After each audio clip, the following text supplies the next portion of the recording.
to the Hollow Podcast, episode 15 of season 3. Sorry for the delay this evening. We were dealing with the person here at the bottom of the screen now. The bottom of the pecking order, Richard Wolsifer, gave us a delayed start. So I'm Robert. Debatably, but we can all blame Richard. Reach out to him in the Discord. Rev, work on giving him EOL next week. Make him work for it. But Taking donations for a new key light. Oh, okay. But no, thank you all for tuning in this evening. We got some fun things to discuss. Got Carl and Richard with us tonight. Carl, how are you doing this evening since you didn't delay us? I am doing great. I'm getting ready to go back to work. I had a good week at Watkins, Glen. I'm ready for tonight's episode. Glad to hear. And Richard?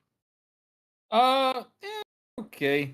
Just a bad Tuesday and Wednesday, I guess you could say. Well, hopefully your Thursday is going to be better with being here tonight. Hopefully Always. we're not making you work too hard. Always better with these guys here in the Holler Podcast. Don't make me cry. But I want to give a shout Bottle out of tears and sell them to the Discord. I'm on the merch shop. I want to give a shout out to all our sponsors. Obviously, Sundance Pizza, Butt Kicker, the leader in haptics, Ideal Lease, Ascendance Trucks, Maddox Graphics, Advanced GG, CFM Performance, Rev Sim Shop, and the BRB Merch Holler. I think Carl's pointing the wrong. I guess you can point either way. At this point. Oh yeah, he's pointing at the slideshow. I'm pointing at the actual sponsors to the side. Yeah. There's sponsors there, there's sponsors there, there's sponsors everywhere. Going back and trying to get the bigger sponsor logos, I think are more important. At the bottom of the screen, they weren't really visible. But oh yeah, and the promo code for Advanced GG, if you don't know by now, is WolfXLive10 for 10% off your order, and all proceeds go directly back into the league. What else do we have to cover? How about we just go nice and easy into it and we start with trivia? I like that. Making your life easy. I need to find my soldering iron. Oh, sorry. Trivia tonight, we have a little bit different of questions, I think, than usual, just because I'm running out of things to do. So since NASCAR is in Vegas this weekend, they're kind of Vegas themed. So for our first question of the night, it's going to be, how many miles of neon tubing is within the city of Las Vegas? What? 1,500 miles, 15,000 miles, or 150,000 miles? Yeah. This was a fun fact a while ago. Was it really? Yeah, and I'm trying to remember where I saw it. That is a very off the wall. Yeah, the first two How are just running out of NASCAR random. trivia. Because all the NASCAR trivia I find is generic, obvious answers, you know? What length is Las Vegas Motor Speedway? Right, come on. Oh, that's a good point. Yeah, we could do BRB league questions. That'd be awesome. Yeah, Robert just brought up doing that, and it's a disembodied voice, as it were, from last week. Well, it seems like some of y'all have some good test-taking strategies of not taking one or the other, but taking somewhere in the middle. And y'all, if I can find my mouse, y'all are correct. 15,000 miles of neon tubing in the city of Las Vegas. So yeah, the first two are very off the wall. The third one is more NASCAR focused, but there you go. Have that as your first question. Another, I guess, administrative thing I wanted to get off before we even get talking about racing. Last night I posted in the announcements of the Discord the sponsor information.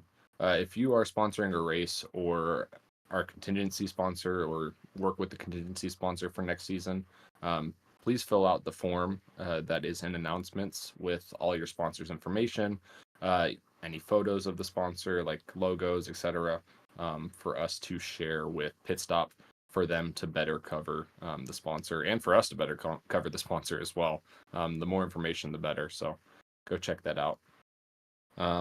Any other administrative things y'all can think of? We have I just want awards to coming thank. up. Yeah, we got awards coming up, but I do want to thank everybody. Like, we are still 2 months away for season 5 start, and we have all races claimed for sponsorship. So huge thank you to everybody out there in the league. You guys supporting us like that with the sponsorships is amazing. You guys rock. And yes, Richard did say season 5. He does mean season 4, by the way. I do mean season 4. It's been a bad couple of days. I'm sorry. But no, we're super excited with the participation that's already been going on, and I'm pretty sure soon we're going to get a poll out there to gauge, I guess, returning drivers and that situation to figure out of how much we need to recruit for season 4. Hopefully, not too much. I think our goal is to be at a max of 40 drivers total signed up, and because that's the number we went into really this season. I think we went a little over that. But we've stuck pretty close to that throughout the whole season, and that's been good. So again, kudos. We've said it past couple of weeks of the turnout that have been at these chase races has been great so far. So let's just keep that up. It's been really good. We had 28 drivers show up for Watkins Glen. So Yeah. we had 28 drivers show up for a road course in the chase, which to me blows my mind. Awesome, guys. Awesome job, guys. And to touch on the awards again, yeah, we're going to have an award show similar to like we did last season. It's going to be our last episode of the Holler podcast for the season. It will be the Thursday after the championship race. Look in the coming weeks for voting options for certain awards, because certain awards are voted on and then certain awards are earned. So that will be in the works for these next couple of weeks. And we'll do that then. We already had the exciting schedule release, so that's that. I think that's all the main news right now. Besides Zach King announcing that he has a new driver for Meatball Motorsports, that's some exciting news there. But without further ado, I think we get into last week's race. So we are at Watkins Glen for the Breast Cancer Awareness 150. Which was a total of 60 laps. And of course, Mason Houseman gets his 6th win of the season. I think it's important to also note that that was Mason's 13th victory in BRB, which ties him for the all-time record with Gavin Rogers, that is. So Gavin's put a lot of pressure on us to make sure that record does not go away and Mason doesn't get another win. To be fair, Gavin has only raced 1 full season in BRB, whereas Mason is working on 2. I can pull that up real quick just to see. Yeah, I don't think he raced all of the first season. Didn't. Who? Mason? Mason didn't really race in season 1. He raced only like maybe 1 or 2 races because he was running Spirit Motorsports. In season 2, he came as a full-time driver with us, but Gavin only raced full season in season 1. So Gavin has 24 starts and Mason has 32. So 8 more starts. Dang, that clip of Gavin's of 24 starts and 13 wins is wild. Pretty dang impressive. But no, I mean, again, shout out to Mason. He definitely deserved the win. He was very quick. There were a lot of drivers though. I want to give credit. Richard, you were one of them. Carl, you were even up there. If it wasn't for your other strategy, you had the speed to stay up there. And I think there were 5 or 6 guys really that could compete on speed with Mason at a road course, which was good to see. And it made for a fun race. I do wish we had to have green flag pit stops though. That last run, it would have made it a little bit more interesting to see what would happen, but it seems like a lot of people knew how to save. Yeah, I went through, and after the practice race on Monday, I was like, you know what? I have this, and the only way, if I'm going to do anything, I got to do it differently. So I went into Tuesday night 100% committed to my strategy, and I stayed with that strategy. I was really proud of myself. What I wasn't proud of is I did not think that the front runners like Brendan, Mason, Isaiah, and all those guys could run that final stage all on a tank of fuel. That totally caught me off guard. But other than that, man, it was actually a fun race. I really enjoyed it. The strategy kind of came about after the practice race. I was like, man, turn one and those S's going 2 or 3 wide. I don't want to be a part of that. I knew the tires could last. I wasn't as fast as a lot of the front runners. So I was like, if I just do something different, I could maybe come out of this. And it shuffled. Personally, I had a great race. I led. The only one who led last besides Mason was myself. Granted, it was on a strategy, but it worked. Got some points, got some stage points, and man, even in stage 2, I finished 11th. I almost had stage points in stage 2, even after short pitting. So overall, I thought it was a great race. I had fun, and it was, I think, honestly, my best road course in a stock car. So I was really proud of myself for that. Yeah, I had a lot of fun at Watkins Glen. I wasn't really excited going into it at first, but I had one practice that I had a little bit of help from Gavin. He just small pointers that he gave me, and it completely shifted how I drove the track. And I wasn't expecting to qualify third by any means, and I wasn't expecting to run second place in all of stage 1. I mean, I had moments where Jared was catching up to me, and then there was certain parts of the track he would be able to catch up to me really well on, and then the other parts of the track I'd gain that time back. So him and I were just kind of like doing a back and forth the gap thing. So, but to finish second in stage 1, like, really boosted how I felt with the race. And then in stage 2, in the bus stop, just a minor mistake. I just bumped the gas a little bit sooner than I should have when I got off into the grass, and I spun sideways. I kept it off the wall. And then I tried directing the car up the carousel turn, and I did a good job doing it.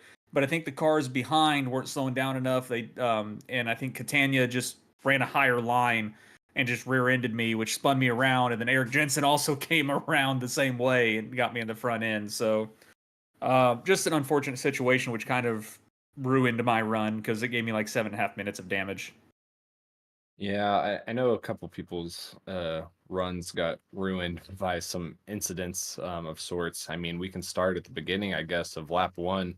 I guess it was technically turn 2, but there was some contact also in turn 1. I don't think you can expect to go without any contact on the initial restart at Watkins Glen. But from what it appeared from my point of view, at least in the beginning, going into turn 1, Brendan got up into Isaiah a little bit, got him a little loose, which then in turn caused the outside line as a whole to check up to allow him to collect it and get back in line, while there were some other drivers that thought differently and wanted to shoot that gap now and make it 3 and even 4 wide going into turn 2, which, starting in the S's at Watkins Glen, it's hard enough to do 2 wide, let alone 4 wide. It's not going to work. Which then I think Adam got bumped a little bit by Catania, if I'm not mistaken. I think that's who it was, and then caused a chain reaction of stack ups. I got on the brakes, locked it up, and spun. Dustin got on the brakes, locked it up, and spun, and then everyone just started piling in. And a lot of people's races were doomed there from the beginning. Some other incidents that I'm thinking of off the top of my head of during stage 1, Adam just making a mistake behind you, Carl. Hit the bump a little too hard, came down, and the car was just turned the wrong direction when it came down, got into the wall, into the bus stop. Robert Dustin, completely missing a turn and driving off into a wall and blowing his motor. What? I missed that. Yeah, that was later on in stage 3, but yeah, Robert kind of missed turn 1 and found the wall there. So, but yeah, he hit the brakes and the car never stopped. And it just went straight and hit the wall head on. And it blew his motor out. So, well, man, during that lap 1 incident, I obviously got wrecked partly because of my own, just trying to slow up and not run into anyone in front of me. That's my own detriment of trying to save other people, as it ends up hurting myself. Got loose and then get sent back up into the guardrail. Had a little bit of damage, nothing too much, but I was at the back of the pack, stage 1, just driving. And then I was like, you know what? I'm going to go ahead and pit during green flag cycle, get a little damage repaired. I'll have time. And I'm trying to ask Jared where Mason is. And Jared, I think, was deafened or muted because he was focusing and he didn't hear me. And I look at my relative and I see Mason passing me, and I'm like, "Are you kidding me? I'm going a lap down, and I don't even have like that bad of damage." So I get out of pit road and I am driving as hard as I possibly can. And I think we're 2 laps until the stage ends, and I see Dakota Bleh is the first car a lap down, and he was 5 seconds in front of me, and I'm like, I got to go catch him. I can't lose a lap. I can't stay a lap down. And in the last corner right before the stage yellow was thrown, I sent it in on Dakota, and I got into him a little too hard. Thankfully, didn't wreck each other there, but then he spun it the next corner, unfortunately. But it felt like a fight for my life just to get the lap back, and then stage 2 was just picking up a couple spots here and there. It was very slow, methodical work. It's really difficult to pass at Watkins Glen if someone's not giving you a lane. I thank Brendan for just letting me go at one point, I think, to get into third when I was going up the field with Jared. But it was so frustrating to be fast and then get behind someone that's just like a little slower, and not much slower, but a couple tenths maybe, and not be able to make a pass because there's just nowhere to pass. But overall, I think it was a lot of fun. It was a really good race. Watkins Glen's always a good road course, and a little bit hectic at times. Question for y'all, and this does not go against Rev by any means of what his call was, but lap 1, turn 2, do you think there should have been a full course yellow? You know, that it developed kind of in the halfway point. I feel like that's a discretionary call. I feel like if you would have thrown the flag the moment it happened, you would have still had those drivers piling up, because it's just there's not enough room, not enough time to check that up. So by the time he would have called the caution, 90% of the field would have been through already. Could it have been qualified as a track blocker? I think so. I watched the broadcast back, but again, by the time the caution could have been thrown, I think most of the field was already through. I think that's a really good point.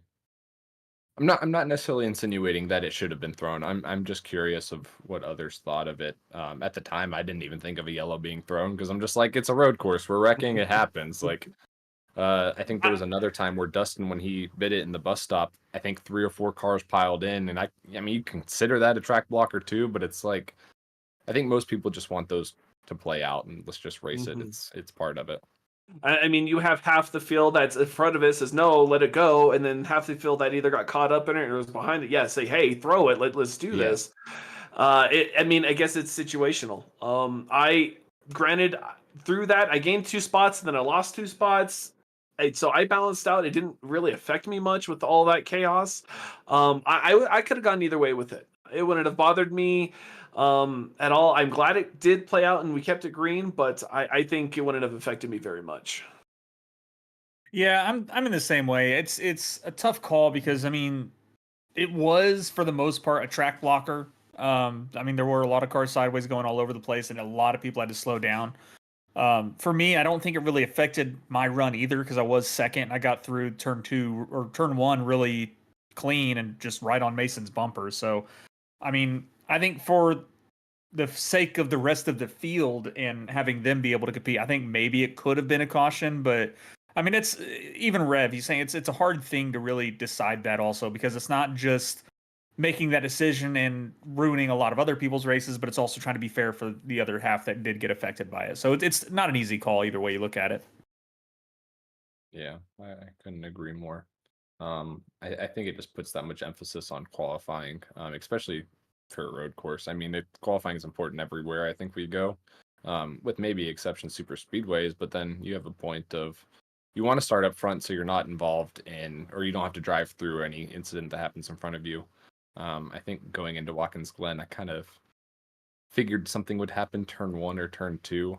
It just tends to happen. It's a calamity corner whenever you have 28 guys dive bombing into a slow right-handed turn. So I was a little worried qualifying 10th of being right in the middle of it all, and that's where it ended up happening. And it's just how it is sometimes.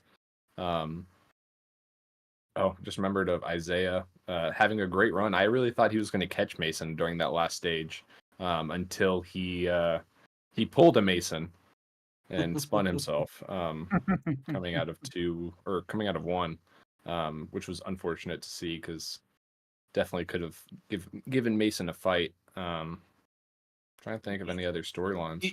And I actually talked to Isaiah after the race about that, and we did make contact, and he even told me he wanted to give me just a little bump to push me wide because he wanted to go through, and I was like, man, that's ironic because I was totally staying left. I was hoping you'd take that right side, take that inside line, and go off because I knew he was catching me. I think he gained half a second on that whole lap on me. I was like, you know what? I'm just gonna, and that's what I did. I knew even the whole strategy. I wanted to stay up front, like of course I'm a racer, but I knew the guys around me were more talented, were faster. So I was just kind of like, if I just lose a couple of positions and not get wrecked, that's still a net gain for me. And it's just we weren't on the same wavelength there. And I talked to Isaiah about it, and says, yeah, I thought about it, but I didn't want to do that. And it's like, well, I didn't want to hold you up, so I stayed far left. I was hoping he'd take it, and it was one of those points where if we were on the same team radio or something, we could have communicated, say, hey, Isaiah, go to the inside, whatever. But it is what it is. There's no hard feelings between Isaiah and myself about that. I do feel kind of bad, but at the same time, I'm running my race. I have my line, and I got to do what I can do. Yeah, that's the tough part about racing. It is tough to discern of. I wouldn't put you at fault. And I think you were, even with the Adam situation, you were like, Adam, did I cause that? And it's just one of those things. Like, you're the car in front. You get to do what you want to do. And he couldn't see his line to his best ability. And it's just one of those things. Like, you can't change how you're driving just because someone's catching you. You can give them space when they're trying to pass you, but you can't just roll over and die for no reason. So, well, and that's another thing. I felt bad for Adam because it is hard to go through the bus stop right on someone's bumper. You cannot see your line, you can't see the curbs, and that was another one where I'm just trying to run my race, take my line, and unfortunately I think my line was the line Adam was trying to take, and I obscured that one curb, and he took it a little too shallow, and it ended up the way he did. I felt bad for that a little bit, but it's just one of those things where I've done the same thing, and I hate the bus stop. I'm terrible at the bus stop. Richard, Steven, I know we talked about it. I'm just terrible at bus stops in general. So it was one of those where, and I was 100%, like I saw him getting bigger in my rear view down that back straightaway into the bus stop. I was like, okay, just let me through the bus stop and I'll let you in the carousel. And we got halfway through the bus stop, unfortunately. So it was unfortunate, but again, I'm trying to hold my line, so it's just unfortunate circumstance.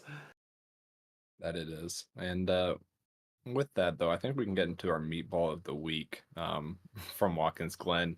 And I do know that the Twitter vote meatball of the week, or fan vote meatball of the week, goes to Matthew Catania, I believe, for the lap 1 incident. I think is the reasoning behind that. But with that said, Richard, who is your meatball of the week for Watkins Glen? Just because he knows it was his own mistake, I'm going to say Adam Buzzio. It was a very odd, very uncharacteristic mistake by Adam. He just got onto the bus stop and it just upset his car. And instead of the car wanting to turn back right, it just turned left and kept sliding right into the wall. So I hate to give it to him. I mean, Adam's such a great guy and great racer. But Adam, you got my meatball for this week, brother. That's well deserved for him this week. Carl, who are you feeling? I love this guy, and he showed a lot of speed, a lot of talent, and just a hint of a miscorrection. It's got to be Richard Wolsifer on. Why? Because Richard, just so you know, the cars behind me, they're the reasons my car wrecked. I could have been fine. Okay, why? But you're the one who initially initiated the spin. You had the speed, and you just burped it a little too much. Exactly. See, it works. But yeah, Richard, I think Richard had the speed for P2. I honestly think he had a podium car. He had podium speed. I mean, you, Richard, and you just. you stepped on your little wee there and made a mistake. So, unfortunately, Richard, I gotta give it to you there. Oh goodness, I wish y'all could hear Robert right now.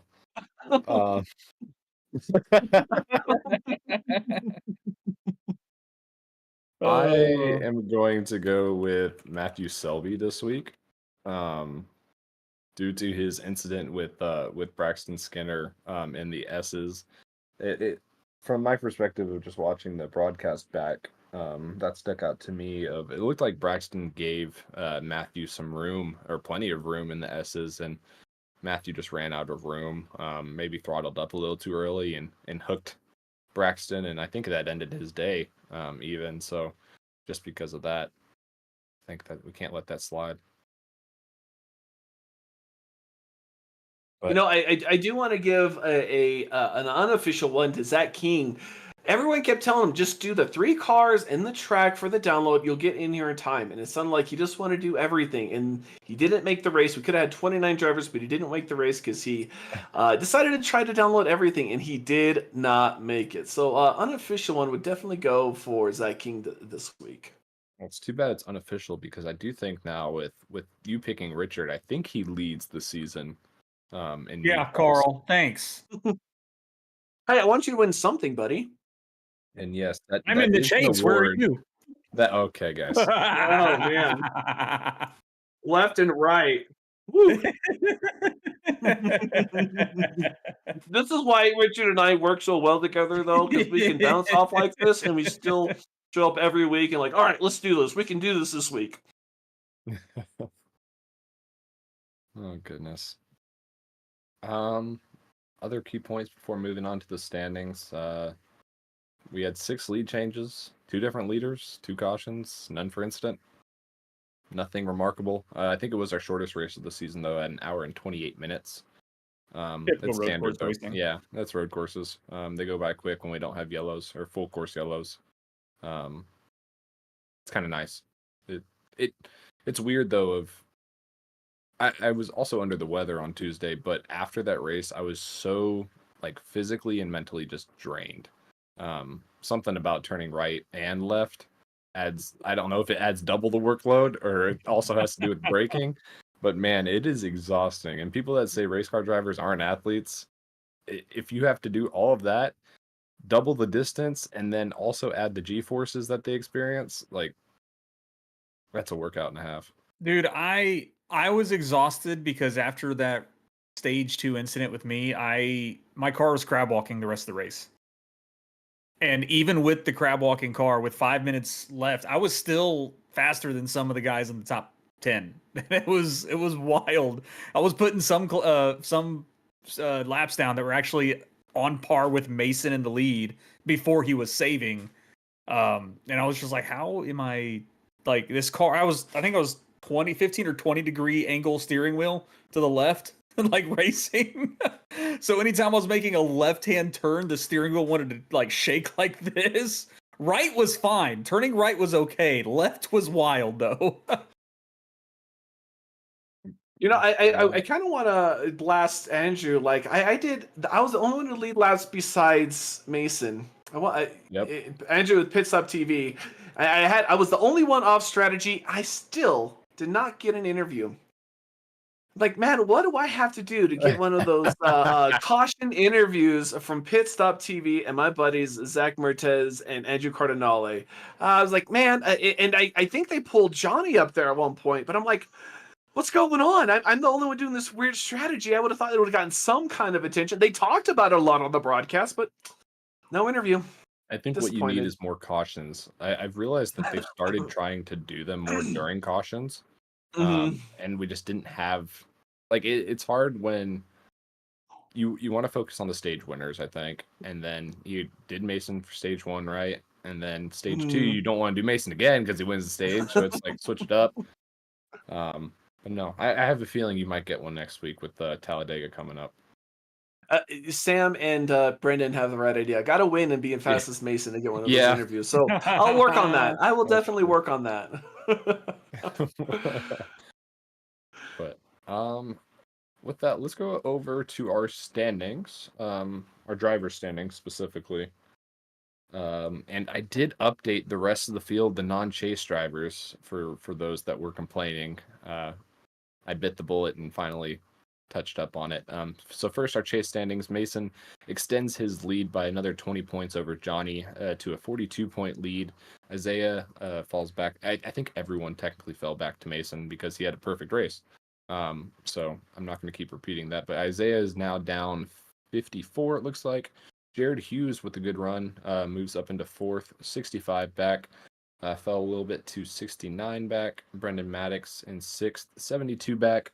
I think that's 72, right? Yeah. And then Richard, you're in seventh, 94 back. Gray Walker, 96 back. Dakota Camper, 98. Adam Buzzio, 99. Dustin Stallings, 103. And Matthew Catania, also 103 back. So you got a big group there from 7 to 12, all within, was that 9 points? 9 points. Yeah. That's going to be fun to figure out for you guys. Hope I don't have to fall back there and figure it out with you guys, but it's a really good battle for seventh, is what I'm going to say. There's going to be a good battle for second, at least. I don't know. I'm optimistic with Talladega being able to shake things up as well. Not that Mason isn't deserving by any means. He has been very dominant, especially at the start of this chase. And we'll see if he can continue that. But when it goes to the non-chase standings, Scott Fritz leads as the top non-chaser with 423 points, followed by Evan Patinko, Carl Pooler, Zachary King, Zachary Brandvold, Eric Jensen, Cody Dorsey, and Coulter Clark round out the top 20. Dakota Blett knocking on the door of the top 20 and 21st. Sam Dyer and Robert Moyer Jr. I can't read that for some reason. It's too small on my screen. Is that a 12-point gap? Is it 101 and 113? Yep. So they're sitting at a 12-point gap. I know that was a battle that we had been watching earlier in the season. And Robert seems to be throwing it all away. So we'll see if he can gain some more back at Talladega. And then rounding out the top 24 is Braxton Skinner at 116 back of Scott Fritz. Any comments so far from you guys? Go ahead, Richard. It was kind of nice to jump from last in points up to seventh in one race. That's what stage points do. Awesome. Yeah, and I only got one stage of points also. Stage one only. So I got 9 from stage 1 for finishing second, and I could have definitely had 9 more, plus probably another even another 9 more from if I would have just not wrecked. So I could have finished with 18 more points than what I did with, but oh well, it is what it is. I will take what I got, and I will fight for 7th. Have it. And I'm looking for this battle. Best of the rest. Honestly, I'm really. I was a little surprised that I only gained like 3 points on Fritz. But other than that, I think Talladega is an opportunity. I love Talladega. Brendan knows this all too well how much I love Talladega. And so this could really, not just, 12th on back, but also in the chase, those top 12 drivers, it can shake so much up. If, say, Mason has an unlucky incident, a bad push in stage 1, boom, now we have a full-on race for the chase again. So Talladega is one of those wild cards, and I'm here for it. It is definitely one of those wild cards, and we'll preview that here of which kind of Talladega are we going to get. But then to round out our non-chase drivers right now, got Jamie Plord in 25th. Jared says we still have a battle of the Coles. Cole Lewis and Cole Younger, 30th and 31st, separated by 6 points. But going back up to Zachary Maddox in 26th, Matthew Selby 27th, 28th, Josh Anderson, Jason Bottoms 29. Already mentioned Cole Lewis and Cole Younger, 30 and 31st. And then you got Gavin Rogers, 32nd, Richard Smith, 33rd, Patrick Hernandez, Nicholas Renner, and Tony Patton to round it out. Oof.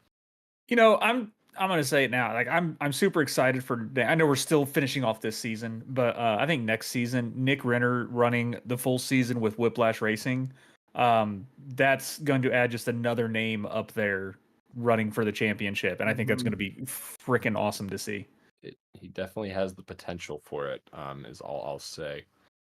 But then on our team standings, So Next Level still remains on top. It's gotten to the point where it's just so difficult to gain team points.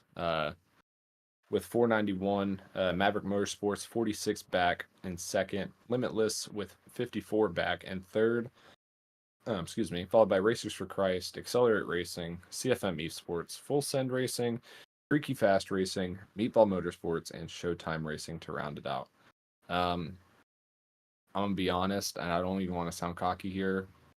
I don't see a possibility of Maverick or Limitless or Racers for Christ catching us. I don't either. I think you guys pretty much have it locked down. Mathematically, I think it's still possible, but realistically, I don't think it's going to happen. With all we can hope for is a limitless implosion, a limitless level implosion for Next Level at Talladega. We have a shot. I mean, realistically though, even if that happens, let's just say hypothetically, me, Adam, and Jared all finished last, next to last, and next to last, us averaging about 15 points. On a good day, a team averages 30, 35 points. So that's only gaining 15 to 20 points. But we have 3 races left. We have Talladega, Rockingham, you're asking Miami. for that in all 3 races then, essentially. Yeah, exactly. Crazier things have happened. I guess you have a point. It's possible. Yeah, I think Next Level, the way you guys run together, the way you guys race together, and you guys can always seem to carve your way through the track. No matter if you guys have early incidents early on, it always seems like you are up there. I can't believe, I'll be honest, Steven Borbell in the 3rd position ending the race is like, wait, didn't that guy wreck in lap 1? Like, how was he in 3rd? I actually had to watch the race back to see how that happened. And right then and there, it's like, well, that just shows what you guys can do throughout a race. It doesn't matter if it's an oval, a road course, or what. This is what Next Level can do throughout the race. Right. That is unfortunately a lot of what we do is consistency and good finishes. Mm-hmm. We lack in that wins department. Myself, Adam, and Jared don't have a win yet this season, which is really painful, honestly. And hopefully we can change that in these next 3 weeks of one of us finding victory lane. But yeah, I think that's what we focus on is consistency all the time, and that's what pays off in the team standings. So what it is. Am I missing anything on that? We do need to select who we think we're going to win Talladega. Well, we have to talk about Talladega first. How about before we even do that, we go to the second trivia question tonight? Ooh. Ribs and Shop Trivia. So our second question, I did say it's a little off the wall again. I apologize. But our second question is, how many fountains are in the fountains of Bellagio? 3,325, 2,012, or 1,214 fountains. Robert's complaining that it's a history question. Is it history? I mean, it's the Bellagio Hotel in Las Vegas. I did really a history question. I think if this were Trivial Pursuit, this would be qualified as general knowledge. Yeah, maybe. So. I mean, they are going to Las Vegas. So I actually think I know this one. It is Rev Sim Shop random trivia questions. That's true. Oh, that's true. That's true. So I will say that John Hunter Nemechek running a Backstreet Boys scheme for Vegas is wild. Yeah, that's awesome. Love it. Accelerate Boys don't even know what that is. What is a Backstreet Boy? Yeah. Well, is it Backstreet Boys performing at the Sphere in Las Vegas? Is that what? Yeah, they're doing a show at the Sphere or something like that. But it's awesome. It's a terrible paint scheme, but it's awesome. It's god awful. It's kind of cool, actually. It reminds me of that original cover art. Art. You are old, but time's up. I am. If I can find my cursor again. Ba-ba-da-da. The answer is 1,214 fountains in the Bellagio. I'm 1 for 1 tonight. Sweet. For 1. 1 for 2, you mean? But yeah, I promise the next question is more related. 1 and 1. Lost 1, 1, 1. 1 and 1. Oh, 1 and 1. I thought you said 1 of 1. I'm like, no, we've had 2 questions, Carl. You know what? I see number 3 up there, punk. It's gracious. So next week we are at Talladega for the 3rd out of 5 chase races for the Alabama 250.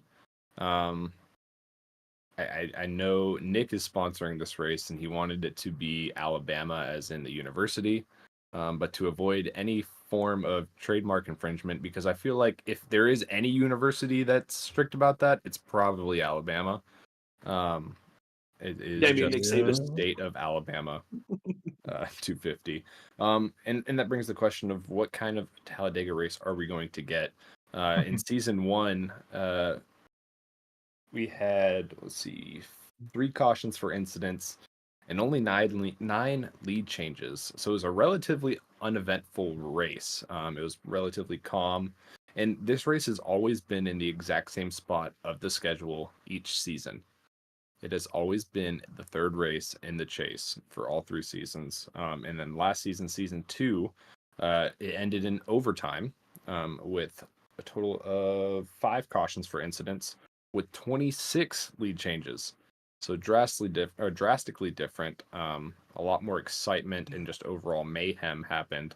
And I know in the past when we've run Talladega in leagues, we've even gone through the whole race without having a caution, which is a lot easier at Talladega than it is at Daytona just because how wide it is. So with that being said, what kind of Talladega are we going to see next week? I think we are going to see a Talladega that we are going to see at least 30 lead changes. We are going to see a lot of comers and goers. We're going to see some strategy, I believe. We have a lot of drivers that have been showing up in super speedways. We typically see some of our higher, attendance of drivers. So I have a feeling with as many teams and drivers we have, we could see a lot of crazy stuff. Could we see a lot of cautions? Yes. But I also think we're going to see a lot of lead changes, a lot of crazy strategy, especially in the 3rd stage. Since we've taken away the fast repair, 3rd stage seems to have calmed down, and a lot of craziness goes on during that 3rd stage. So I hope to finish this super speedway race and personally, but it's going to be, I think it's going to be fun. There's going to be some drivers that want to make a splash in the chase. I know Adam is not liking his second half in the points in that chase. I know Brendan, I know Maverick in general, they're really aggressive at these super speedway races. It showed at Daytona. So I just think if, depending on how the cards fall, if things happen, we could see a first-time winner. Yeah, I mean, Talladega, it's just like Daytona for expectations wise. It definitely can easily get a first-time winner for one of these tracks. For what kind of Talladega race we see, I would love to say, I think with the whole removal of the fast repair and the increase in our penalty ladder for the time being in this season, I think we could have a resemblance of what we saw at Daytona. I think the biggest thing that will change this is the fact that Talladega is a lot wider than Daytona, and I have a feeling there's going to be a lot of drivers that want to take it 3 wide, and we ride 3 wide for longer than just 1 lap. So, yeah, I think it's going to be a wild race. I mean, there's still a lot of points on the line for a lot of chase drivers, so I think overall it's going to be a very wild race and not as tame as we would like or hope for. But for broadcast reasons, it's going to be a wild race and it's going to produce a great show. Yeah, I'm looking it over now, and I'm really surprised to see that in our 3 races at Daytona, we've had 1 caution for incident, 2 cautions for incident, and 2 cautions for incident. And that's less than both of the races, or all 3 of those are less than both of the races that we've had at Talladega, which I would think would be the other way around. At Talladega, you get a little bit less cautions. But no, it seems like a little bit more, but not by much. And I would definitely expect that 3rd stage this time to be green till the end, without a caution. Mm-hmm. I expect it to come down to you're going to have to make a stop again. You're going to have to be flawless on your execution, getting on pit road as quick as you can without speeding, getting back out, getting in a line, and getting back up to speed as quick as possible is going to be really important. I think we learned at Daytona that staying out longer isn't faster or isn't always faster. So I'm sure some changes will be made to a lot of drivers then, and then it becomes a point of, well, if all the drivers try to enter on the same lap, then you might get your caution there. But I think I have to agree with you, Carl, and Richard, you touched on it.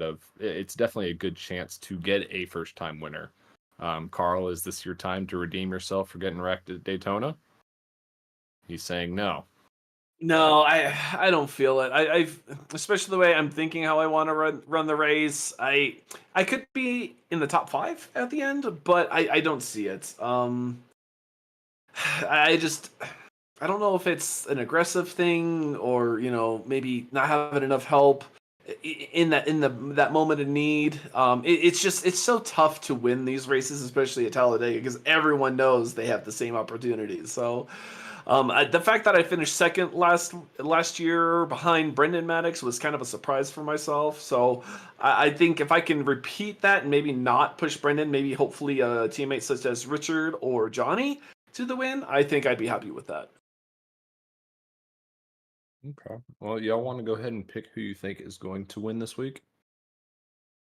Gray Walker. Why not? Oh, all right. I guess Carl wants to go. Wow. Okay. I really like the way he races. Of all those Accelerate guys, I really trust a lot of them, but I think Gray has the speed. He has the racecraft, and he has the knowledge. He really knows how to sniff out those runs. I know at Talladega before my unfortunate ending, I always seemed he'd be going by me. He always seemed to know where the run was going. So I think Gray Walker has a great shot. All right, that's a good pick. As long as his blinking is under control. That is a huge concern. He blinks decently about, and on super speedways, blinking's never a good thing. So, Steven, do you want to go next, or I'll let you go, Richard. Okay, I'm gonna pick. It's such a hard list to pick for when it comes to super speedways, but I'm gonna go with Jared Hughes. Ooh. And that's, I mean, Jared's good and everything. I'm just kind of spitballing a name out there. Yeah, I'm just spitballing a name out there. It's super speedway racing. It's so hard to actually pick a winner. Yeah, it is very difficult. Man, did I pick your pick? No, I was still thinking, and I still am thinking. Just because, like you're saying, it's kind of one of those shot in the dark kind of situations. Yeah, everyone has pretty equal chances. We were talking like Carl, going for his first win finally for Talladega and whatnot. And I would love to push you to a win, Carl, but I can tell you now, points on the line for the Chase Championship.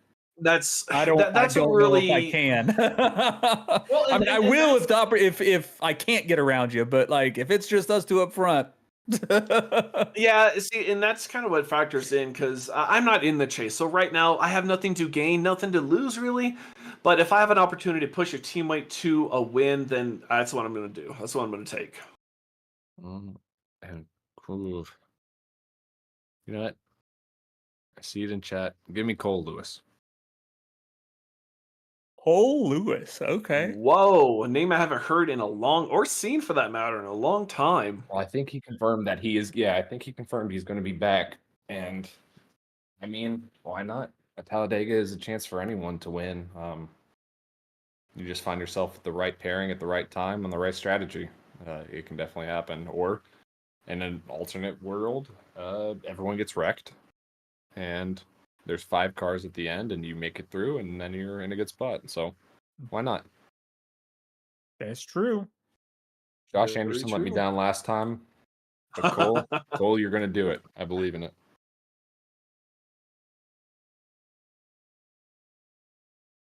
All right. Well, that's the winners for Talladega.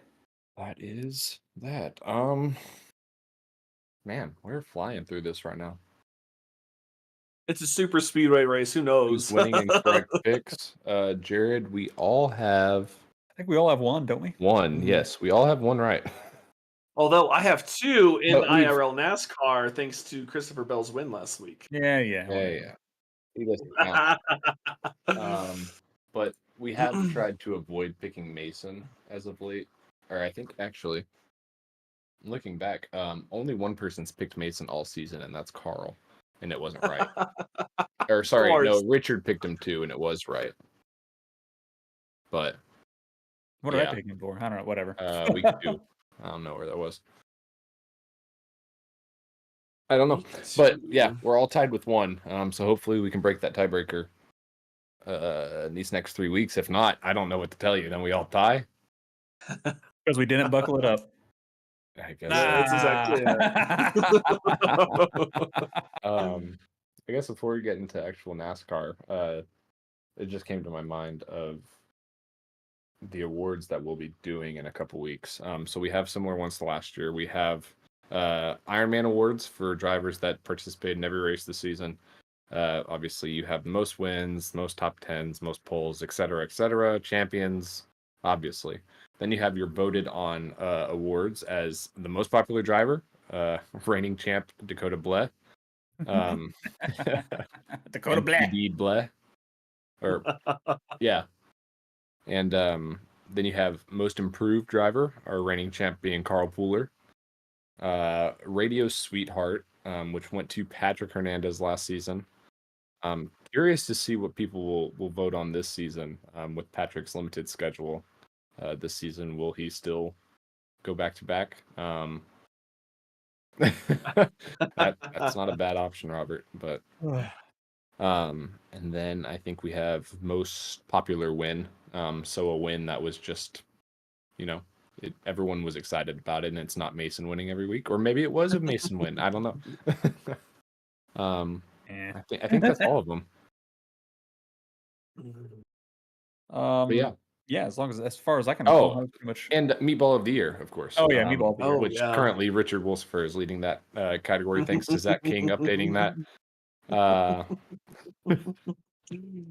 I participated too. I enjoy this. You did.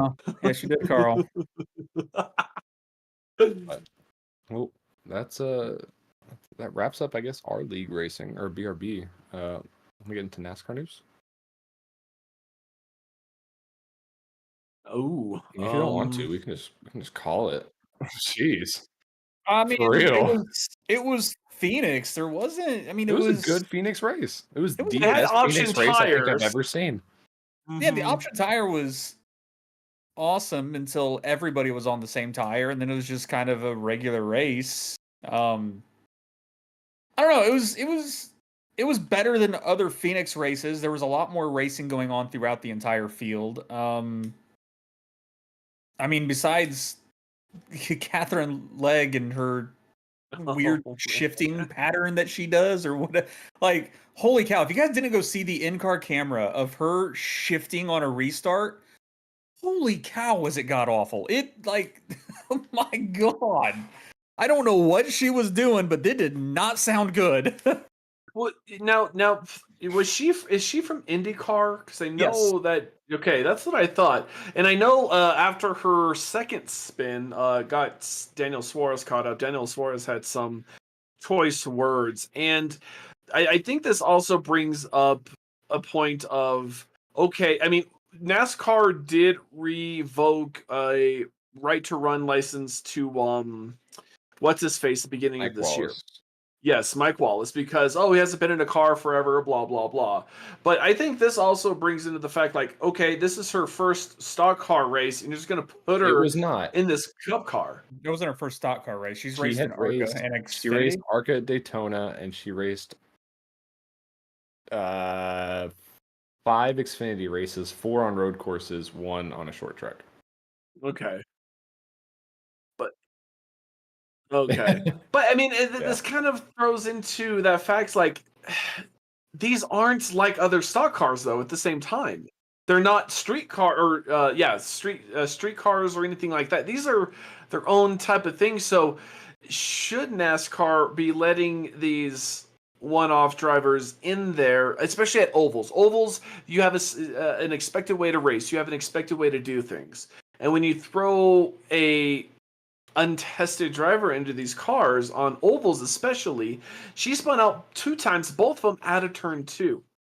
Now, granted, they don't have a lot of practice, which kind of that's the biggest issue right there. Is NASCAR doesn't give these drivers hardly any practice anymore. I mean, they have like, an hour practice session. That is not a lot of practice compared to what they used to be able to do. I mean, these drivers aren't even the teams aren't even allowed to do test sessions outside of NASCAR approved times. That's different. So like, she's had no testing in this car. They threw her into the little bit of practice they got for the track, and it's Phoenix, so it's not like it's a super easy track. But that kind of says caution record there. That kind of states my issue, we set a caution record there. Well, I mean, we did, but we're just a whole bunch of Neanderthals on a sim race. So that is true. I mean, but yeah, I think that kind of further explains, like, hey, maybe we should really look into this. Are these people really okay? NASCAR only gives them certain testing time. Maybe these team owners and these teams show up and say, hey, we're trying to fill in with these drivers. Can we get extra practice time for these drivers? Like, and that's the thing is what Robert said. No one can hear the disembodied voice, but Robert said it comes down to money, and I'm like, that's true. But how much money does it cost? A couple tanks of fuel, a few sets of tires versus a wrecked race car. Yeah. So I mean, the whole point of NASCAR like limiting their practice also is a way to help save the money, or like to help lower funded teams be able to compete. Because you have teams like Hendrick or Trackhouse or, Richard Childress, teams like that they have money. They can just be like, we're just going to go practice all week. Like, obviously all week's obnoxious, but you know what I mean? Like, Rick Ware Racing, they're not going to be like, I can go run 3 practices this week. No, they can't fund that. So what it was NASCAR's way to try and make the racing more competitive by limiting the amount of practice every driver has. Now, for bringing in someone like Catherine Legg, but I mean, like, look at Helio Castroneves also. He raced Daytona. Granted, it's Daytona, but it's still, there's skill to racing at Daytona. He wrecked every chance he had. He did. He wrecked he wrecked in, what did he wreck in qualifying? He wrecked in the duel, and then he wrecked in the race. So, he wrecked in the ARCA race. Yeah, and he wrecked in the ARCA race. That's what it was. He wrecked in the ARCA race. So, I mean, like, I'm not saying she spun out of turn 2, and a lot of drivers have done that. I mean, Suarez, how many times has he caused wrecks? And multiple times in a race. Like, that's a driver that probably shouldn't have been saying much about all that. But he's also a race winner. Yes, but when he Atlanta, yeah, and Sonoma a couple years ago. Sonoma. So, but like in that wreck where he was involved in, I mean, I don't know how much time he really could have reacted, but it did seem like it was a pretty long spin. And it's just like he drove straight. So, I wasn't sitting in his car. I don't know what he's thinking or anything like that. So, it's hard. But, like, I don't know. I like the idea of bringing in drivers. I think Catherine Legg probably wasn't the best driver to choose because she doesn't really have legendary status like that of Helio Castroneves. But, I mean, I don't mind bringing in other drivers like this, but they do need more practice time. I agree with that. Well, Helio got this provisional of, he's an Indy 500 winner and blah, blah, blah. Shouldn't there be provisionals for these newcomers, for these newer people saying, okay, we're going to let you race. You get an extra session of practice up towards the race or throughout the season. Okay, we know you're starting Phoenix in March. Come here in February when we're doing, tire testing or something, run some laps. I feel like if they're going to be adding provisionals for these legends, there should also be provisionals for these newcomers that want to dip their toes into it. If they are not Helio Castroneves or Joseph Newgarden or an Alex Palou or something like that. Because you can guarantee if Max Verstappen wanted to come in and say, hey, I want to race in the Cup Series, you can guarantee there's a seat like that. Even though he has no experience in it. Exactly. But I feel like there has to be some provisional for some of these B-rated drivers to say, hey, let's get you an extra hour of practice and let's see how it goes. I feel like if you're going to give provisionals for the legends, you also have to balance it out. Yes, you're also, the practice time, you're trying to help both sides of the low teams and the high teams, but at the same time, if you're going to give Trackhouse that opportunity to let Helio Castroneves race a car, then maybe you should let someone like Catherine Legg race a car and get a little extra experience, a little extra tech time. I agree that if Helio raced or had a little bit of practice, he would have done so much better, even more practice. And I also would be an advocate for that. I mean, he practiced a lot wrecking. I mean, there's that. Yeah, but like, I think Daytona alone yes, it's not as much as it used to be back 10 years ago or so, like where they had multiple practice sessions, happy hour sessions, etc. But every single opportunity he was on the track, he was wrecking. Like, those are each learning experiences. So it's like I can't give too much leeway to Elio for that, but I don't know. What is required for a NASCAR license? I have no clue. Apparently, no one knows. I mean, I think if like the only way you know about that is if you're in the racing community trying to work your way up. I don't know if that's something you can just go out and randomly look up. Right, but I mean, we see people come from directly from trucks to Cup. I mean, you look at Carson Hocevar. He raced what, a season, 2 seasons in trucks, and came directly up to Cup. Yeah, I that know was people wild. were concerned about it, but like at the end of the day, he knows how to race. He's a race car driver. He's going to get it figured out. I think it's NASCAR just trying to make their best judgment, and you can arguably say that this was somewhat of a publicity stunt that NASCAR tried to push forward. And I don't think it kind of backfired. A lot of people were upset with the wreck on lap 5 and then the wreck with Suarez. Sam, it wasn't the pace necessarily, while her pace was very much off in practice, but she was just learning the car. So some grace has to be given there. But I think it also comes down to the wreck that included Suarez. She was washing up the track so much with Josh Berry coming. Like, I don't care who you are. If you've never raced that car before, let people go. Your goal is to not get in the way. You're 6 laps down. Just do what you need to do to stay out of their way. I had heard a rumor, and I don't know where it came from, but that NASCAR wanted. How do you pronounce her full name again? I always get her last name wrong. Catherine Legg. Yeah. They wanted her to race at Martinsville. And that other drivers had said, no, you do not want to race Martinsville. That should not be your first race. And then that goes into my transition into the next story of Casey Mears being announced to drive the 66 at Martinsville. This coming up in a couple weeks here. Casey Mears hasn't driven in Cup in what, 8 years? Has it been that long?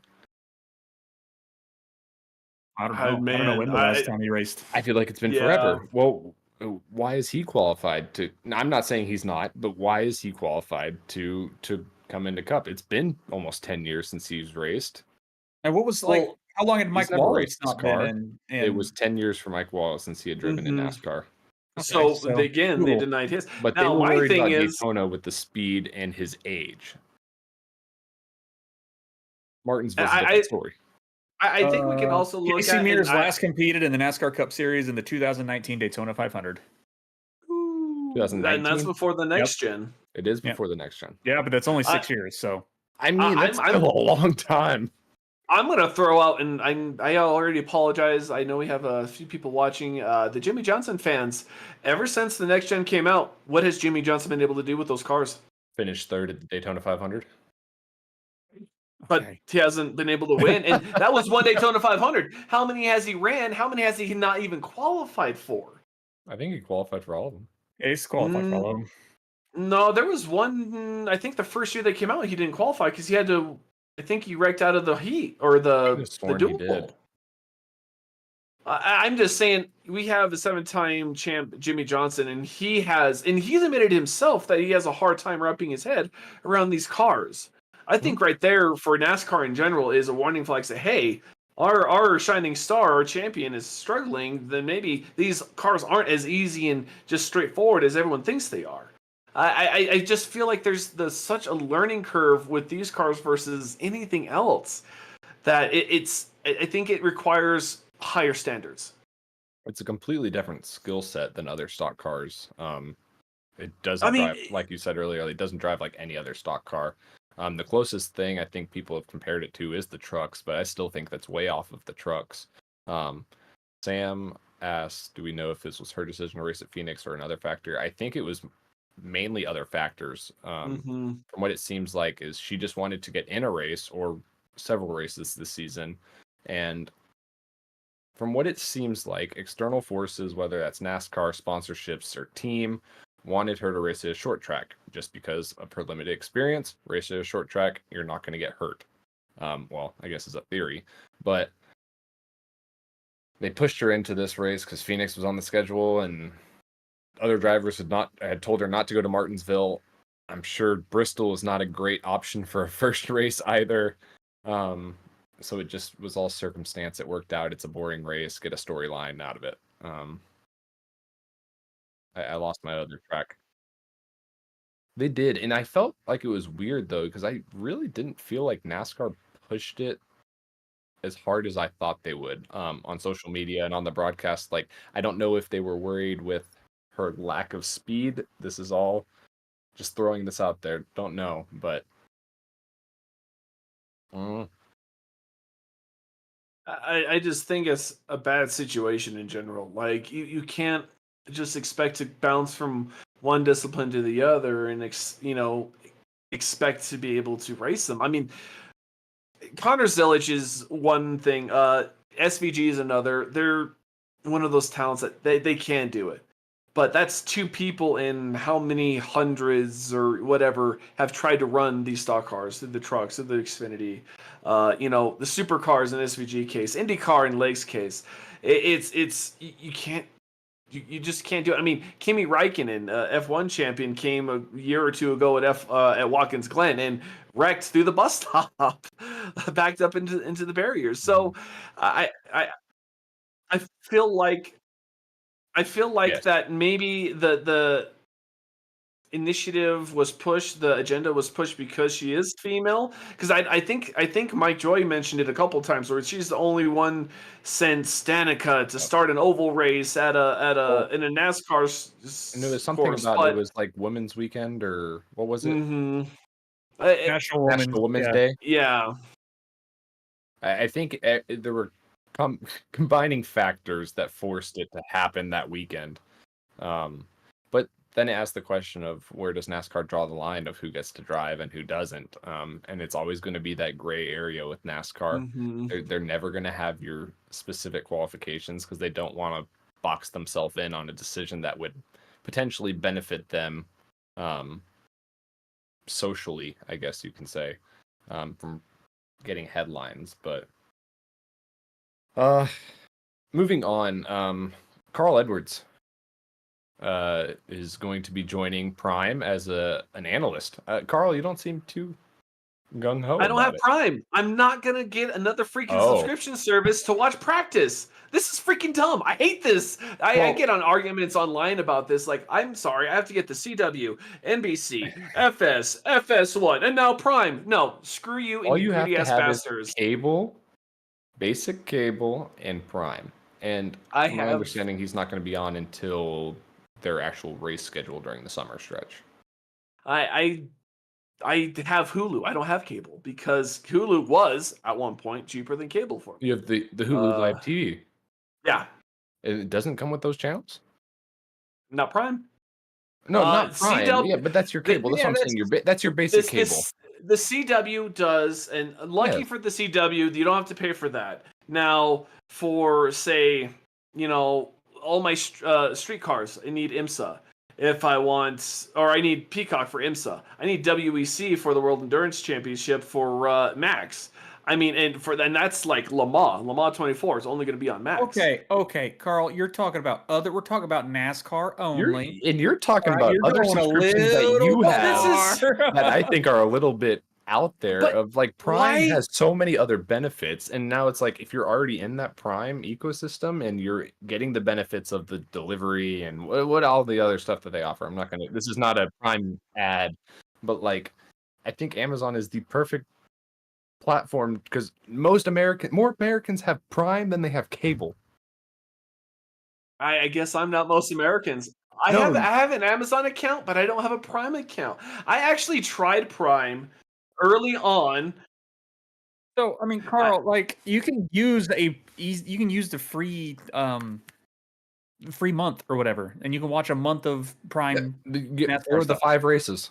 But that's only a month. There's only 5 races on one Prime. race for free. One race you get for free.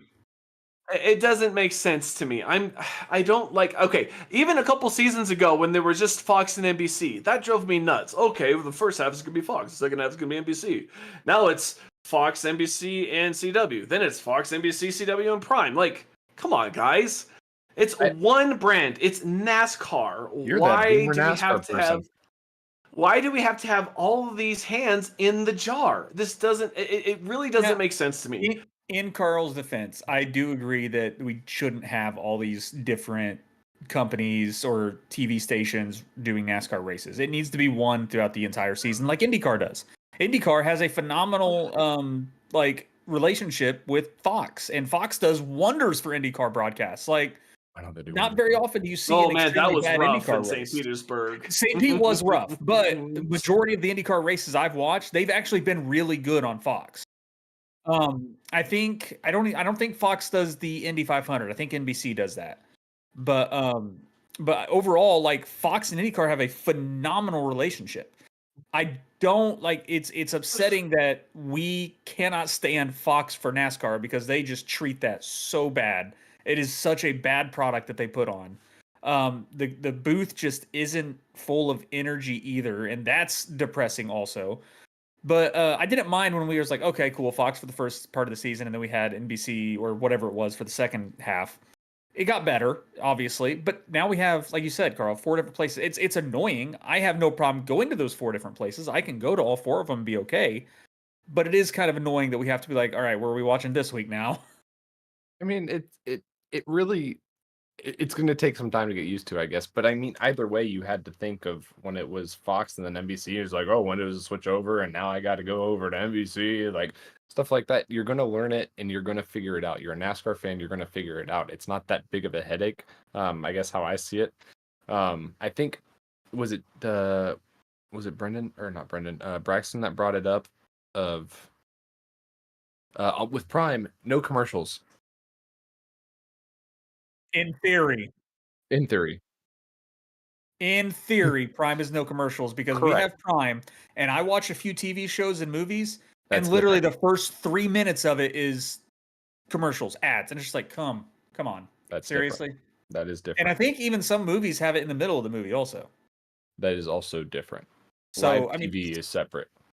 Well, see, the Hulu's. I don't think I ever watched anything live on Amazon Prime. Similar. Because I pay for the live TV and no ads, and there are, especially the TV shows and movies. That's cable, though. It's not, though. Yes, it is. It is cable. Oh, yes, Carl. Hulu is not cable. Hold on. I pay for YouTube TV. I'm like my dad. It is still technically cable TV, just via the internet, because it's cable channels that's just being broadcasted over the internet for you. So here's where I'm going with this is on Hulu that I do pay for the no ads and the live TV. Now, the more popular movies, the more popular shows, guess what? There's done. Freaking ads. I am done. So it's like, I'm sorry. This to me, it just counts as greed, and these people are making money hand over fist. And this is like, I know there's a bunch of people watching the F1 practice with 7 minutes left, and the only commercials have been during the red flag. Okay, F1 can do this without commercials. If I'm paying for a subscription service such as Prime, I should not see a freaking commercial at all. It's the same thing as FS1 and NBC. You're still going to have commercials. You just have to get over it. You cannot compare F1 to NASCAR. Why not? You can't. Look at the price of a NASCAR car. Look at the price of an F1 car. I don't care. They make more money in 1 minute than I do in a year. I don't care. You need to understand, Carl. F1 is big money, people. That's F1. That is a global organization. NASCAR is not.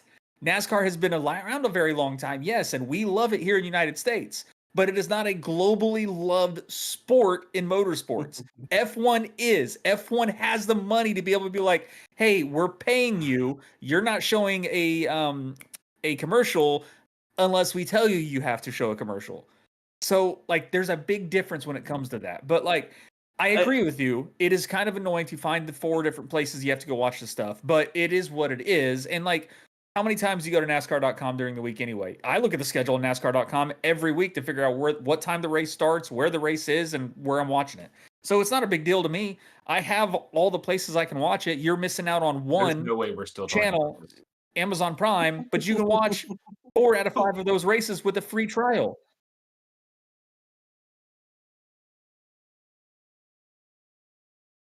I'm done. Done with racing. Period.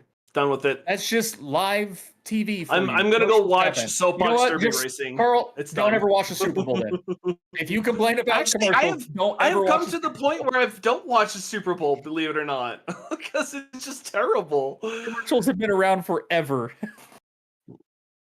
Hi, Steven. Welcome back. All right, my rant's done. I didn't think that was going to be such a soft spot for me, but okay, I'm done. So we have finally gone. We have Vegas coming up, and Christopher Bell has won 3 in a row. So what? Carl, before you continue, we need to go to commercials for our sponsors. Yeah. Son of a commercials. Swear to God. If you want to watch the Holler podcast ad free, subscribe to BRB Plus for $9.99. Oh, there you go. See, plug right there. Boom. Oh man, Christopher Bell has won 2 in a row, or no, 3 in a row now. So, also, what I'm excited about. So what I'm excited about for Vegas, okay? So Parker Klingerman, in case you all don't know, he's going to be in Sebring this weekend for the 12-hour race at Sebring in, I forget what team he's part of, but it's going to be in a Lamborghini GT3. I think he's running the whole IMSA schedule with them this year. So he will not be in the booth for CW for the Xfinity race this weekend, but Kyle Busch will, and I think that is actually exciting. I'm actually really excited to see what Kyle Busch can do in the booth, because I don't think he's been in the booth in any race, has he?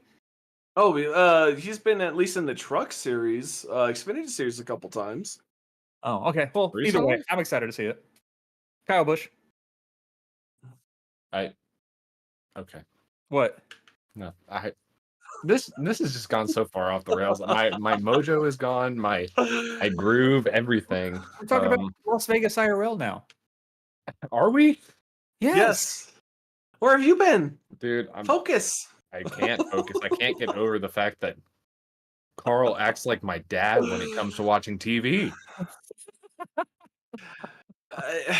But you know, do not bring us back around to that, Steven. Okay, Vegas, you do. I'm leaving. Oh, I did want to bring up. I brought up Carl Edwards earlier, not to start that whole rant. Oh, that's true. If y'all haven't this week, Carl Edwards was on Dale Jr. Download, the Dale Jr. podcast this past week, discussing a lot of things that have not been discussed, specifically the 2017 championship and Carl's retirement, and the reasons behind that. I highly, highly, highly recommend listening to that episode this week. Yeah. Is that another subscription? About this? Wasn't it? No. Wasn't it about the stage, like the stage racing? He was like, "There's no point to having 3 races in one race." No. Because I know he was not happy about that. I saw an interview with him when they were bringing stages to NASCAR, and he was like, "That's stupid. A yellow should be on the track for an incident on the track, nothing else." Well, it was part of the manufactured cautions that NASCAR was doing at that time. And that's a little bit of it, but I don't want to spoil anything. I just highly recommend listening to it. That episode, and he recently had Greg Biffle, which, man, Greg Biffle is awesome to hear from in his retirement as well, and hearing his stories. Just some guys actually being retired that I grew up watching, and I'm sure y'all as well. It's kind of cool to see their stories as opposed to when we were growing up. Any stories we got were from people we didn't know, or we didn't watch them race. So maybe that's just the pros of getting old. But yeah, I'll have to go watch that. Yep. YouTube, Spotify, Apple Podcast. They're better than us. You know, I would love to see another driver do the backflip like Carl Edwards. He was my favorite driver just because of that backflip. I loved seeing that backflip. You don't like the watermelon smash from Ross Chastain? Good. I'm sorry. I see that. I'm like, man, that's such a waste of food. I could be eating watermelon by the slice. I don't like watermelon. I love watermelon. I've never liked watermelon. I think I don't mind the flavor of it. I think it's just the consistency and how just messy watermelon is. Fine, I cannot blend stand it. Make watermelon juice. Fair. We got a bunch of boomers in this podcast tonight. Ooh, jungle juice. That's what you need. Oh you say gosh. Jumbo juice? Jungle? You never heard of jungle juice? I've never heard jungle of juice.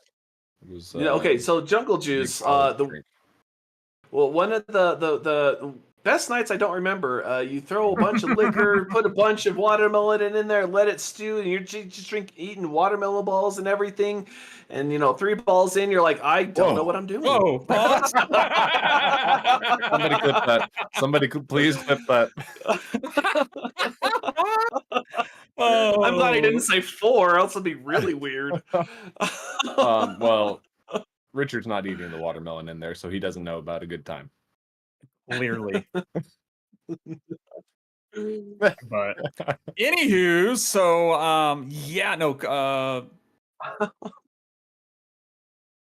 okay, I've lost my train of thought. I've totally derailed the BRB Hauler podcast, and I feel like an accomplishment. Who's gonna win? Denny Hamlin. What? We have an IRL race screen? We do. It's coming up. I didn't type it in last week because we were ending up with it. Carl, you had Christopher Bell. Oh yeah. I know I had Ryan Blaney. Richard, do you remember who you had? Nope. Kyle Busch. It wasn't Kyle Busch. It wasn't Kyle Busch. I don't think it was. Well, either way, I'm putting Kyle Busch because you got it wrong. I don't actually agree with Richard. I don't think you actually chose Kyle Busch, but I think you might have chose William Byron. Or did I choose William Byron? I don't remember now. But either way, it doesn't. You know what? It doesn't matter. I chose Blaney. You chose Byron. That's what it was. All right. Again, it doesn't matter because we got it wrong. Yeah. Oops. Except for Carl. Yeah, boy. Yeah. And so, all right, Steven, who are you going with this week? Oh, geez. Las Vegas. As much as I do want to go Bell, because he easily could do it this week and next week. Vegas and Miami next week. There's definitely potential he can get 5 in a row, but I'm gonna go with Kyle Larson. Okay. He had some good speed at Phoenix. He did. He was just in a Chevy. Okay. I mean that's it's just not at the right place for Phoenix is not a Chevy track yet. Oops. Oh my goodness, everything's going wrong. What are you doing? I know Carl's chose Christopher Bell. I'm not going to choose Bell, so Carl can have Christopher Bell. It's always in black. Always in black when we're picking. Jeez. Robert. Why is everyone off the rocker right now? I don't know. Hey, I blame for having 2 top 10s in a row for the first time this season. That's what I'm blaming it on. It's the blood moon, and Robert hasn't had his Activia yet. His Activia. Activia. Pills.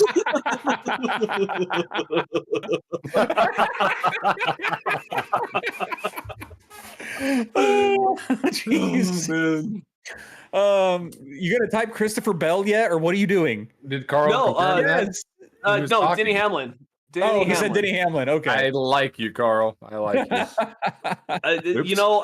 The Toyota shocked me at Daytona, and without a successful appeal of Chase Briscoe, I just feel like Toyotas have something this at least the first part of this year. Who knows what's going to happen through the middle and the later parts, but I think Toyota has their number. Great pick. New sponsor, Dennis Hamlin. That's true. Dennis Hamlin? Dennis Hamlin. Never heard of the sponsor in my life, but the colors are beautiful. What is his sponsor? I think it's called like AMPM. It's like a convenience store on the West Coast. Alrighty, cool. I thought it was like NyQuil or something. I did too. Las Vegas native, Kyle Busch. All right, one second. Here we go.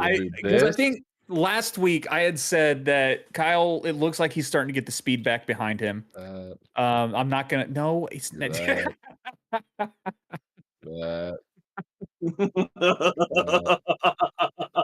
There you go. Richard's set for the rest of the season. Oh, accurate. No, I think. Well, the reason I was going to choose him last week, but I went with Ryan Blaney just because of Penske and how they are with Phoenix.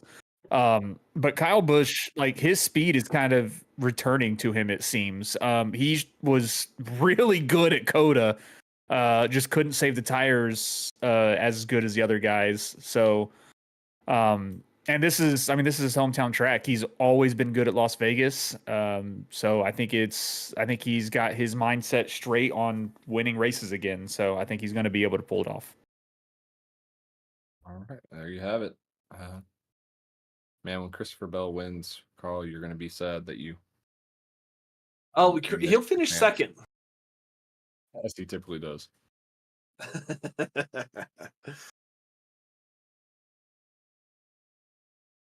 Don't want to hear it, Robert. Don't want to hear it. That's a good problem to have. But let's go to our third trivia question of the night. Yes, let's close it out. I can bring it up. I can pull it. Oh, perfect. In what year did the 1.5 mile Las Vegas Oval open?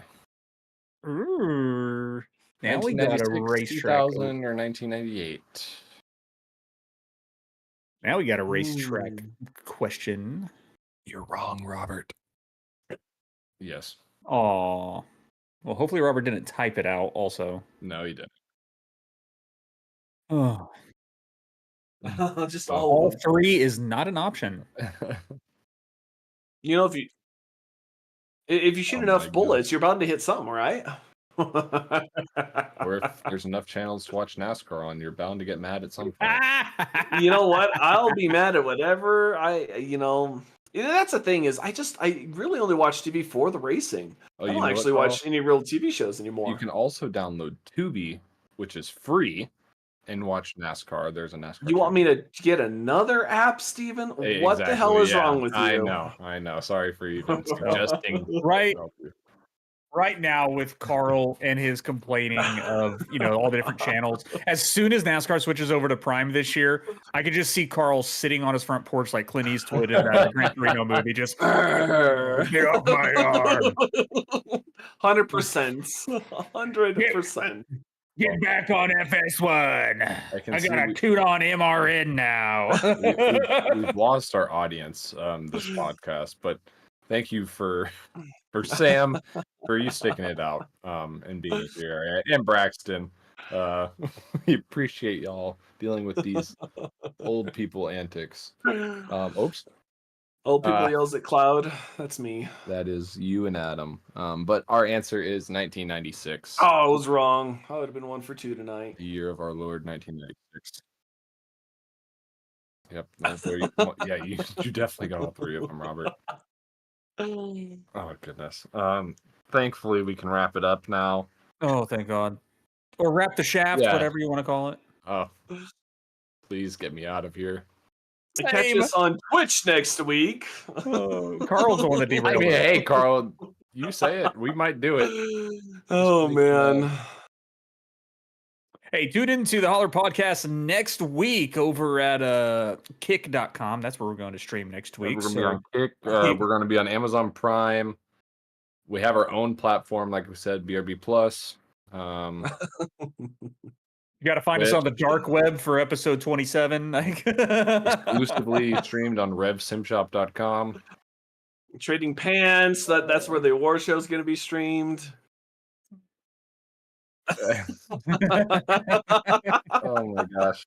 But no, in all seriousness, make sure you tune in next week to the Alabama 250 at Talladega on March 18th on Pit Stop TV. that does not change. We stay consistent with our races each week, and I'm sure that makes Carl very happy. But yes, Pit Stop TV next week at 9 p.m. Eastern on March 18th. Okay, I think that makes all of us happy though, because we had a struggle season 1 and 2. Struggle doesn't even do it proper. And don't even get me started when we were with Freaky Fest, man. Oh, those guys, man. No, just, all kidding. But where was I going? Oh my gosh. Buckle it up. Thanking the sponsors. Next week we'll be back here on the Holler Podcast doing a bunch of nothing again, just getting mad at something else to get mad at. Next Thursday at 9 p.m. Eastern. Obviously, thank you to all of our sponsors. Again, Sundance Pizza. Zachary Maddox got a chance to actually go out to Wickenburg this past week and give them a try. And he said, and this is a direct quote from him, they are the best American pizza I have ever had. So I'm going to leave that at that. But Butt Kicker as well, leader in haptics, Idealease, Ascendance Trucks, BRB Merch Hauler, Maddox Graphics. I'm sorry. You need to change the Maddox Graphics to white under their logo so we can see it better on the. Oh, thank you. Give me more work. Advanced GG promo code WolfXLive10 for 10% off your order. CFM Performance and RevSimShop.com for your button boxes, paints, and race control needs. Time to buckle it up and get this show out of here. Buckle it up. Buckle it up. Buckle it up. Or you'll die. Or get angry at multiple channels. We'll catch y'all next week.